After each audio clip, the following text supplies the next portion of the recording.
friend of me is Xiaomi Redmi Note 11 Pro Plus, and today I would like to show you how you can change device theme on the smartphone.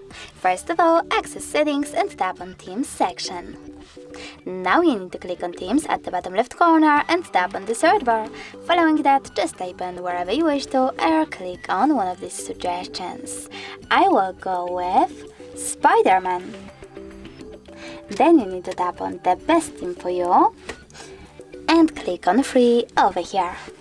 Then wait a bit and select Apply. After that, you need to click on Home button, and as you can see, theme of my smartphone has changed. But you can always go back into the default one by going into the same theme settings, but this time selecting Profile at the bottom right corner.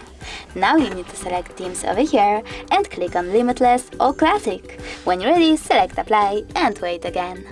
Thanks so much for watching. If you enjoyed this video, don't forget to leave a like, comment and subscribe. Bye!